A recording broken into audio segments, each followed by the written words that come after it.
If you're anything like me, you have a hyperfixation on food YouTube.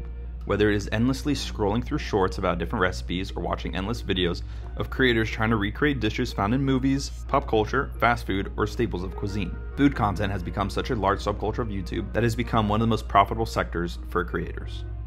And here is where my issues begin. I'm not sure when this started or with what channel, but it seems as of late all food content has become the same. I made every blank, I tried every whatever. This is the most expensive cut of beef in the world. I ate the most expensive restaurant in the world. Food content has become such a mind-numbing and monotonous subgenre that has begun to experience its own form of burnout. I know I'm not alone in thinking that people like Guga, Nick DiGiovanni, Joshua Weissman, and more are great creators, don't get me wrong. But they all kind of just feel the same nowadays. They all seem to have ripped off the Mr. Beast idea of being the most, doing the most, and showing the most. They even have the same videos and the same ideas as each other, and their content comes out basically at the same time. This has created such an oversaturation of meaningless content that people have begun to notice.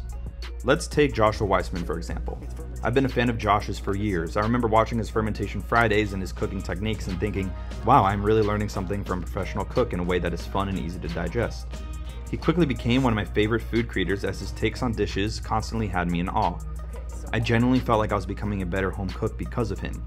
Then when he started to do his series on But Better, where he would recreate fast food recipes with better technique, I thought that this was the perfect next step in his content creation phase. And it would garner him such virality that his page exploded with subscribers in a matter of months. I still watched his videos and enjoyed them, although there was a less of an emphasis on new recipes and new takes on classic dishes.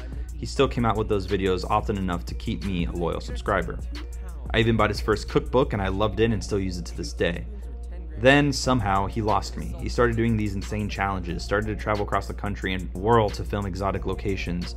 He started to have less of an emphasis on what made him popular to begin with, and to me at least, became a Mr. Beast-esque creator. With his recent videos all about doing the most of something or hacks for your life, trying the most foods, it's a complete departure from what made him likable in the first place. This new fast-paced editing with an overly produced set and some of the most expensive equipment in the world has lost me as a viewer. And he's not alone in this craze. Nick DiGiovanni has basically become the same, and so has Guga Foods. So many of these creators have followed suit because of how successful Josh and Nick have gotten that it all kind of feels the same. And I'm no longer excited to watch their videos, and in fact, I've just kind of stopped watching them altogether. On the flip side, however, there are small content creators who have exploded with popularity recently as they have the opposite approach. Hi everyone, it's Future Canoe from Radioactive Chicken Farm. This TikToker turned YouTuber has taken these social media platforms by storm. But if you're a fan of his, you'll quickly realize something. Whether it's his nonchalant, sarcastic voice, Cooking one single egg because it might get bored and make a popcorn, just like this one over here. his constant memes, I'm gonna give it a 6.9. What is 6.9? A good thing ruined by a period. his lack of high-budget production value, or his infamous Ligma fork, Future Canoe's content has one thing that most other creators seem to be lacking: authenticity. The faceless phenom of Future Canoe started back when he graduated college in 2022. In an interview with Spoon University, Canoe says that at the time of his graduation, he was not wanted by any job in New York City.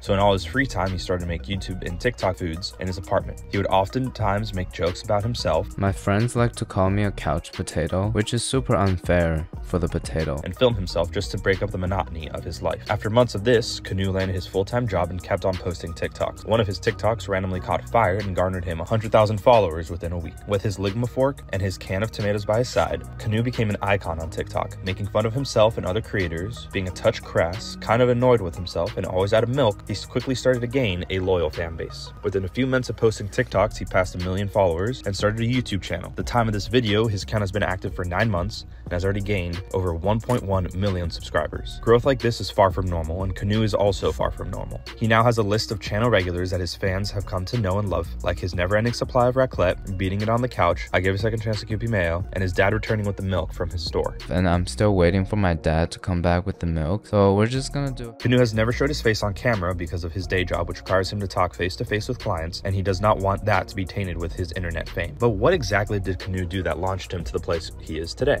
He doesn't have a fancy set, he doesn't buy the nicest ingredients, he actually usually never has the correct ingredients. Spaghetti instead of fettuccine because I don't have any. Nor does he like machines.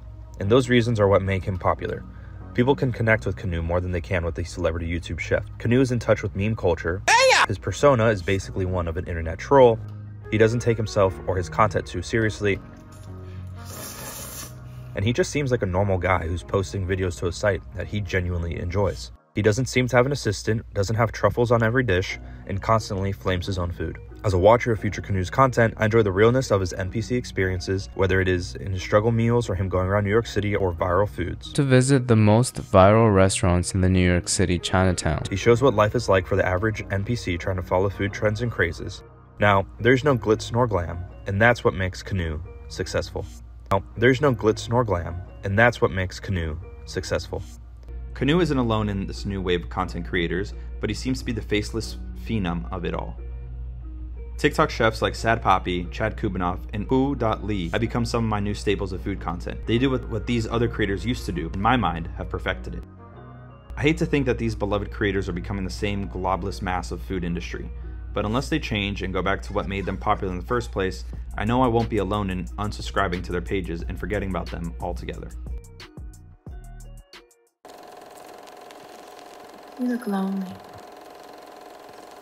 I can fix that.